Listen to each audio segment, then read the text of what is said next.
This actually comes from the federalregister.gov, copyright registration guidance. Works containing material generated by artificial intelligence.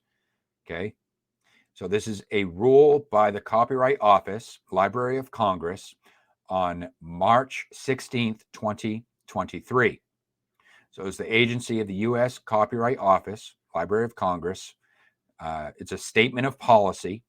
And the summary of this is the Copyright Office issues this statement of policy to clarify its practices for examining and registering works that contain material generated by the use of artificial intelligence technology. So it kind of gets into like the main bullet points here. We have supplementary information. So it'll kind of go over like the background a little bit. But then in the second portion, it says the human authorship requirement. So let me read just a little bit from this. It says, all right, just make sure I wasn't. So let me read a little bit from this. In the office's view, it is well established that copyright can protect only material that is the product of human creativity. Most fundamentally, the term author, which is used in both the Constitution and the Copyright Act, excludes non-humans. The office's registration policies and regulations reflect statutory and judicial guidance on this issue. All right.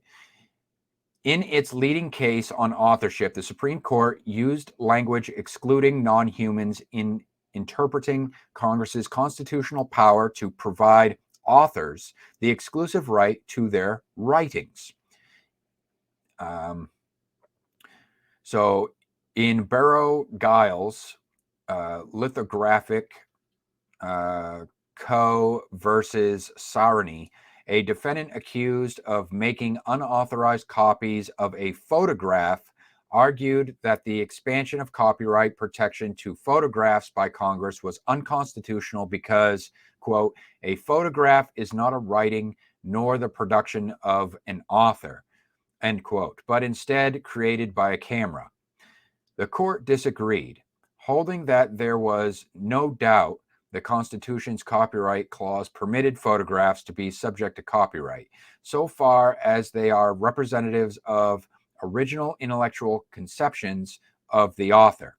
The court defined an author as he to whom anything owes its origin, originator, maker, one who completes a work of science or literature. It repeatedly referred to such authors as human, describing authors as a class of persons, and copyright as the exclusive right of a man to the production of his own genius or intellect. Based on some of the art coming out today, the amount of genius or intellect could probably be argued.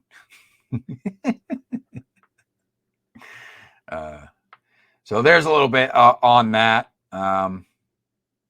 It also goes into the office's application of the human authorship requirement. So I guess they're kind of revamping the whole copyright application process. Maybe something to look into.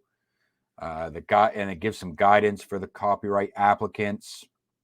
And there's also like guidance for copyright applicants says how to submit applications for works containing AI generated material.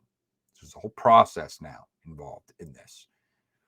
Let me touch on that. Let me see what they say on that. It says individuals who use AI technology to creating a work may claim copyright protection for their own contributions to that work.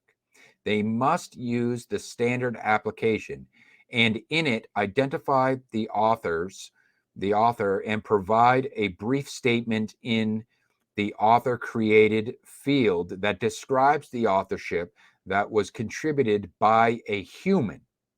For example, an applicant who incorporates AI generated text into a larger textual work should claim the portions of the textual work that is human authored.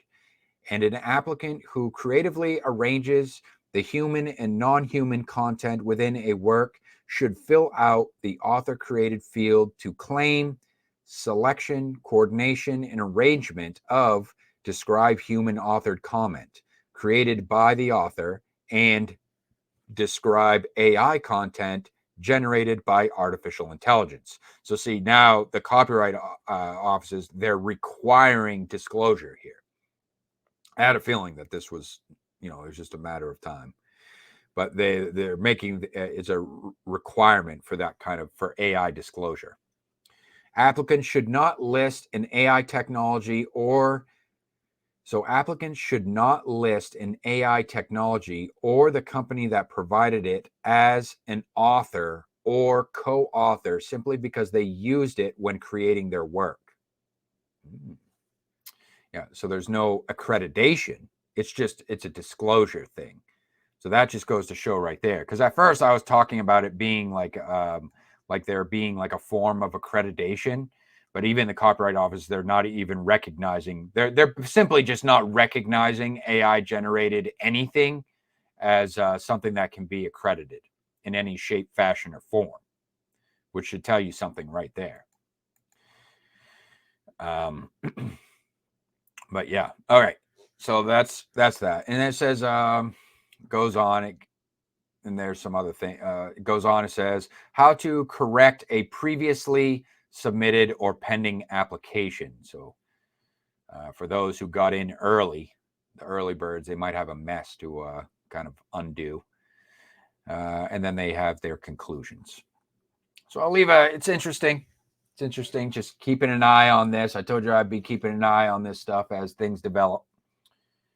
And of course, the conversation continues. I want to hear what you guys have to say.